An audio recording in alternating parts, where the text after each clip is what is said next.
Hi there again, Bruce here, and this is my story.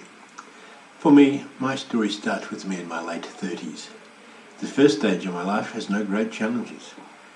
Well, none that may or may not be true. My family were very good providers, and whilst I was left in boarding school when they moved interstate, so Dad could improve his story, I was not in a hard place. Went on to university, where I studied girls, grog, other interesting things. Met my wife during this period. Life was pretty good. Left university and went into the family business. And the business grew and all that was rosy. Well, maybe. Anyway, for me the real story, from there to today, begins when I leave the family business. I leave with an ego bigger than my bank balance and take on the next chapter of my life. So I'm smart. We sell the house to buy a business. Something I think I'm good at. Well, maybe I am. But in this case, not so smart. We were working longer hours and making less money than ever. So okay, let's sell this business. Well, that cost us some money, but still with this huge ego, off I go to sell real estate. Why? Because it seemed like a good idea at the time. Needless to say, my fortune wasn't found here either. That damned ego. It's about here that the boss steps in, mother of three and my wife, and says, go get a job. We need food on the table. Several jobs later, I found myself with a great sales job, company car.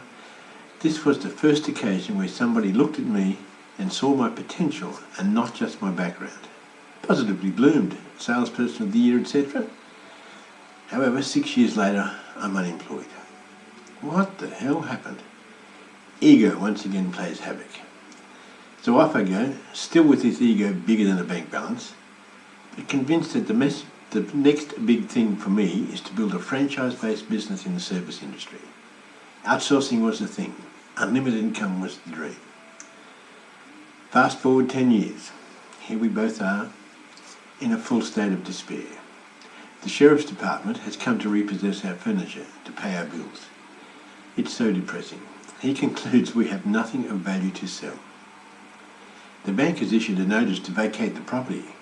They want to repossess the place. I'm so far past being broke, it's not funny. We sit on the floor. We're crying our hearts out. What to do? What are we going to do? 3 young children, etc.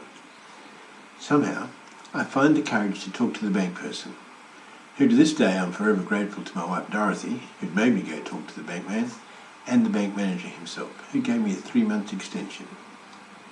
What to do? Next step, no choice, must have a job. Found a job working midnight to dawn for a service station. Man, I was desperate, but a job is a job.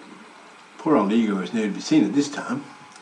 However, such is life. I enjoyed the job, and here I met possibly the most interesting and influential person in my life at that time, who introduced me to possibility.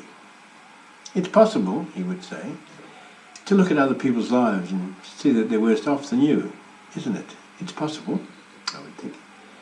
It's possible that other people know things that I don't know. Yeah, that's possible. It's possible that other people think differently to me, isn't it? Well, that's certainly possible. It's possible, Bruce, that other people make more money than I do. That wasn't hard to understand then. It's possible they have a different reality than me. That was a good question. He explained to me the difference between a resume and a brand. He shared with me no matter what today was, it didn't have to be creating tomorrow. He started that fire within me. This man was born without legs and used a skateboard to get around. But he also lived a life with income and choices. He gave me some direction. Suddenly, well, not so suddenly, I realised that does not have to be, and what will be is determined by today, not by yesterday. This is a breakthrough moment in my life. I actually start doing what has to be done. I create a blueprint that has me creating a brand that showcases my current and future skills. The next chapter does not have to be an overnight success, but puts me, by creating my brand, to be able to sell my services and unique skills to a much bigger and better structure. My wife would not allow me to be self-employed until we were secure. I really can't blame her for that. Fast forward 12 years later, we have what is considered the normal package. Got the house, got a couple of houses, car, etc. Whilst it's not been easy, we've had a personal tragedy that does remind me every day that life is unexpected and can be short. So here I am, not a statistic, because I'm not dead or dead broke, but I'm not where I want to be either. As a fit and creative 60-year-old, approximately, there is a world to be seen. There's also life lessons to share, a desire to help others achieve. But in case you're wondering, I still have the ego, but at least now we work together. So what my story has is a unique set of skills that I can share with others. A resilience that can be learned. The Seasons of Life by Jim Rohn is a great read and touches on this. And I have the ability to last. When times get tough, the tough get going is true for me. What I did learn, and this hurt, was that for most of my life, my best thinking only gave me a six-figure income. But different thinking has expanded that potential to include a multiple six-figure income. My suggestion is not to waste the day. The season is short. Life is short. If you want something that is not your current reality, ask this one question of yourself. It's possible, isn't it, that you could live the life of your choice? And if so, what would that look like for you? I look forward to hearing your story.